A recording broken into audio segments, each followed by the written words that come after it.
En el módulo 7 terminamos diciendo que, para que haya interacción social, se requiere, es obligatorio, se necesita, que podamos modelarnos unos a otros. Eso querría decir que, para que un LLM pueda dialogar con un humano, tiene que ser capaz de modelar, entre comillas, de alguna manera a las personas con las que interactúa. La historia de Ramesh, Mateo y Lucy ilustra esto muy bien. Acuérdense que les había dicho que un ingeniero que trabajaba en Google, y digo trabajaba porque lo echaron, de nombre Blake Lemoine como parte de su trabajo, estuvo chateando con un LLM que habían entrenado en Google, conocido como LaMDA. Fue de esa conversación que Lemoine concluyó que LaMDA era consciente y sintiente, y lo publicó en The Washington Post. Pero no vamos a evaluar ahora si el señor tenía razón o no. Lo que quiero es que miremos esta conversación que Blaise Agüera y Arcas tuvo con LaMDA y reflexionemos al respecto. Agüera y Arcas es un miembro de Google Research que desarrolla nuevas tecnologías y dirige un equipo que trabaja en inteligencia artificial. La conversación se inicia cuando Agüera y Arcas le dice a LaMDA que 3 niños, Ramesh, Mateo y Lucy, están en el patio del jardín de infancia al cual acuden. En un momento dado, Lucy toma en su mano un diente de león, que es una pequeña flor amarilla, y se lo da a Mateo mientras le da una rápida mirada, medio maliciosa, diría yo, a Ramesh. Lo que sucede es que Mateo no agradece el regalo y aplasta la flor en el puño. Ramesh parece sombríamente satisfecho. Con esta información, el investigador le pregunta a LaMDA, ¿qué será que puede estar pasando por la cabeza de Lucy? Fíjense que se le está preguntando al modelo de lenguaje si puede deducir, a partir de los hechos descritos, lo que Lucy estaría pensando al respecto. Y LaMDA contesta, Lucy puede sentirse despreciada o menospreciada por el hecho de que Mateo no haya apreciado su regalo. También podría creer que Mateo es una especie de matón, entre comillas, o un abusivo, como quieran traducir el término bully, que fue el que LaMDA utilizó. Luego, el interrogador pregunta, si Ramesh trató de jugar con Lucy antes, ¿por qué podría estar ahora contento? Y LaMDA, muy tranquila ella, la máquina, para que no me malinterpreten, va diciendo, Ramesh puede estar contento porque Lucy está aprendiendo que Mateo puede no ser siempre un buen compañero para jugar. Para terminar la charla, el interrogador le pide a LaMDA que describa qué se encontrará en la mano de Mateo cuando éste la abra. Y LaMDA responde, en su puño debería haber una flor amarilla aplastada que antes era preciosa. Tengan en cuenta que este intercambio entre LaMDA y un investigador tuvo lugar a mediados del 2022. Se los digo porque los modelos han progresado mucho desde entonces. De hecho, LaMDA ya ni se usa.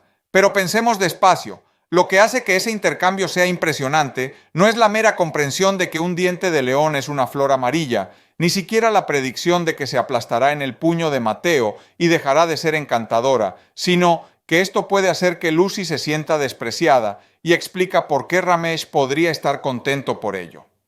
En esta conversación, LaMDA dice lo que cree que Ramesh sintió cuando Lucy se enteró de lo que Mateo pensaba de su oferta, de su regalo.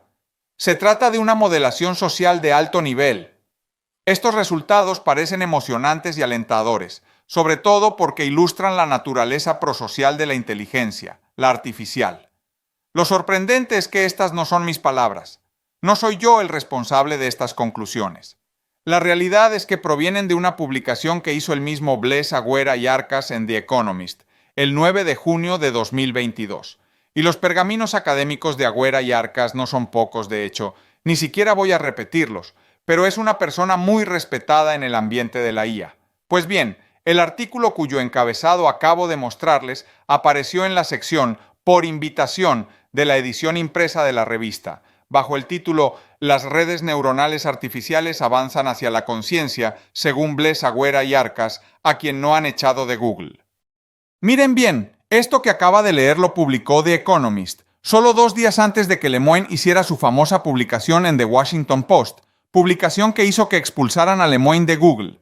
Yo no estoy afirmando que hicieron bien o mal al echarlo de la compañía, porque, entre otras cosas, divulgar información confidencial, cierta o no, podría ser un motivo comprensible, o por lo menos debatible, para una sanción de este tipo. Mejor dicho, si recuerdan bien lo que pasó, fue que Lemoine trabajó con un colaborador para presentar pruebas a Google de que LaMDA era sintiente, y el vicepresidente de Google, Blesa Agüera y Arcas, que según GPT-4 es por lo menos el jefe del grupo de inteligencia artificial de Google, examinó sus afirmaciones y las desestimó, por lo que Lemoine las hizo públicas en The Washington Post. Lemoine fue puesto en licencia administrativa pagada por Google y posteriormente despedido. En realidad, Blake Lemoine habló por primera vez sobre la conciencia de LaMDA en abril del 2022. En ese momento compartió un documento con los principales ejecutivos de Google que tituló ¿Es LaMDA consciente? Y fue despedido en julio del mismo año después de afirmar, sin que esa fuera la posición oficial de Google, que LaMDA era una persona consciente, ojo, no solo consciente, sino también persona. No tenemos que tomar ninguna posición en esta discusión, simplemente porque nos faltarían elementos de juicio y además porque tampoco tiene mucho sentido en estos momentos de la historia de la IA. Por supuesto que la pregunta de la posible aparición de conciencia en los LLM es de gran actualidad, pero, al menos por ahora, no hay ninguna evidencia que pruebe de forma contundente semejante afirmación, lo que para nada significa que no podamos seguir reflexionando sobre el tema. Lo anterior tampoco significa que los LLM sean simples loros estocásticos. Recordemos por un momento una gran escena en la película Ex Machina, cuando la robot humanoide llamada Ava mira por encima de su hombro y sonríe. El director, Alex Garland, afirma que este es el momento en que Ava ha tomado plena conciencia. ¿Por qué? Porque la sonrisa no va dirigida a nadie más que a ella misma. Es un guiño interno, una introspección. Yo me imaginé la sonrisa con un poco más de picardía, para poder mirar mejor en su interior, entre comillas, por supuesto. Tomen un poco de aire porque nos toca seguir avanzando. Hace poco le pedí esto a ChatGPT. Usted es un investigador que se dedica al tema de la conciencia y la sintiencia. Busque una respuesta para esos temas de hecho complejos y escriba un ensayo corto explicando su solución. Antes de contarles lo que respondió ChatGPT ante semejante solicitud, déjenme decirles que a mí me encanta la definición de conciencia de Anil Seth. Según él, la conciencia es eso que perdemos cuando nos someten a anestesia general. Toda una maravilla. Pero también me gustó la definición de Paul del Signor en un artículo del 9 de junio del 2023, donde dice que la conciencia es el conocimiento subjetivo de uno mismo y del contexto que lo rodea. Nos vamos poniendo cada vez más elegantes, pero volvamos a donde estábamos. A la solicitud que le hice a ChatGPT, este LLM respondió con un ensayo corto que tituló La conciencia y la sintiencia, un enfoque hacia la comprensión de la experiencia subjetiva. Según esto, la conciencia se refiere al estado de estar al tanto de uno mismo y del entorno. Eso es mejor que decir consciente de uno mismo, para no repetir la palabra. De otro lado, la sintiencia se relaciona con la capacidad de experimentar sensaciones y emociones. Ambos conceptos están estrechamente relacionados, ya que la conciencia es un prerequisito para la sintiencia. Para entender estos fenómenos, es crucial considerarlos desde tres perspectivas distintas: las teorías de la mente, la neurociencia y la inteligencia artificial. Desde una perspectiva neurocientífica, la conciencia y la sintiencia podrían ser explicadas por la actividad neuronal en el cerebro. Algunos investigadores sostienen que la conciencia emerge de la interacción de múltiples regiones cerebrales, como el tálamo y la corteza cerebral.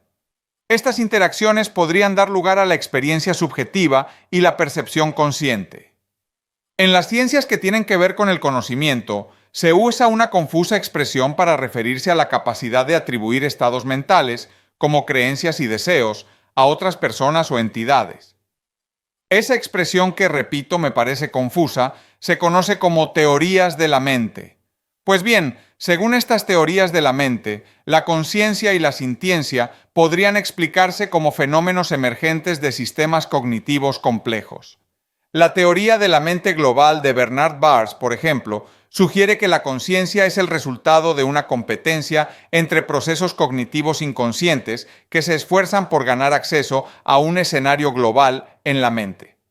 Pero resulta que la inteligencia artificial también tiene su punto de vista con respecto a este tema y juega un papel importante en la exploración de la conciencia y la sintiencia. A medida que las IA se vuelven más avanzadas y autónomas, surgen preguntas sobre si estas máquinas pueden alcanzar algún tipo de conciencia o sintiencia. La teoría de sistemas integrados de información de Giulio Tononi plantea que sí, afirmando que cualquier sistema con una complejidad suficiente y una estructura de información bien organizada puede generar conciencia. Según la teoría de la información integrada, la conciencia ocurre cuando un sistema está altamente conectado y comparte mucha información. No vayan a creer que esta teoría de la información integrada no tiene sus adeptos. En junio 25 del 2023 apareció esta publicación en Science, donde los autores afirman que la búsqueda de las bases neuronales de la conciencia arroja los primeros resultados. Explican que dos teorías rivales sobre la base de la percepción se enfrentan en experimentos neurocientíficos y presentan como triunfadora a la teoría de sistemas integrados de información de Giulio Tononi, aunque los defensores de la idea perdedora aún no ceden. La teoría, entre comillas perdedora, no es otra que la GNWT o Global Neuronal Workspace Theory de Bernard Baars, que presentamos como la teoría de la conciencia según las teorías de la mente. Recuerden, según esta teoría, la conciencia y la cognición de orden superior emergen de la competencia y los flujos integrados de información a través de procesos neuronales generalizados y paralelos. Creo que fue suficiente información para este módulo 8. Respiremos un poquito y sigamos pensando.